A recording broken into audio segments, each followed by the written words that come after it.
Welcome back to the grind for a brief video against Yellow Jacket in the Abyss. This is Path 5. I had the mutant team, and so I chose to go with Apocalypse. I did use Red Magneto on it, but because I wasn't really healing up for most of the fight, Magneto taking a lot of block damage was kind of tough, especially for this fight because you want to avoid him throwing the special 2.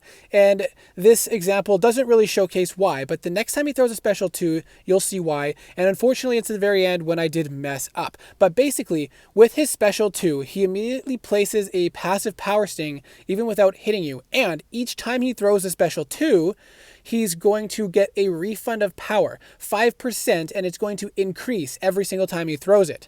And so what you want to do basically is push him over 2 bars, and after that he's going to be power locked. So he's not going to gain any more power, which means if you just hold block after pushing him over 2 bars and let him attack into you, and then reparry or bait a heavy attack, then you never have to worry about him throwing special attacks. And so that's basically the strategy. Whether you're using Red Magneto or Apocalypse, I decided to go with Apocalypse because I feel like he's a bit more tanky and is able to do more damage, mostly because mine is at rank 4.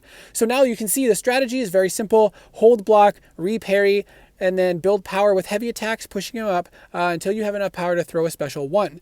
Now, you could slow play this a little more if you want to and take more advantage of the damage over time, but I wasn't as worried about that for the most part. And most of the time it didn't really matter because since I was only using level 1 revives, I only had 20% health, so block damage typically was more of a problem. Now here you see he ended up throwing the special 2, and immediately I got a passive power sting, and it lasts a very long time. And then I ended up messing up and dying there. But it does showcase why you don't want him to throw the special 2, because then you have that passive power sting on you, and it's a very, very long one, unfortunately. So you want to keep him at 2 bars of power as much as possible. And the strategy is the same with Red Magneto.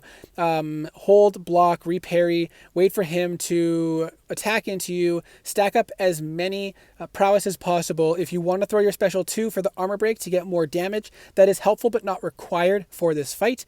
But I felt like I had better chances with Apocalypse because my Red Magneto is actually only rank 2 and Apocalypse is rank 4 for this run. Now I do apologize that I do not have more of this fight. I was very limited on space. I was having issues with my phone storage at the time. So it's a very short clip that was saved, and that's it, unfortunately. But it does show Apocalypse doing a very, very good chunk of damage. And look at these burst hits, dealing over 25,000 damage on some of those burst hits. So Apocalypse is still a fantastic option if you don't have Red Magneto or you don't have him as highly ranked up. And so since you don't need Red Magneto as much for this fight, perhaps you want to go in with Apocalypse instead. And for the very end, we're going to skip ahead to the final special attack with some really big burst damage there. I hope that this, while brief, was still a helpful guide. Again, don't let him throw the special 2, especially not into your face. Let me know what your thoughts are. Hopefully all these Abyss guides are helpful, and I hope to see you in the next video.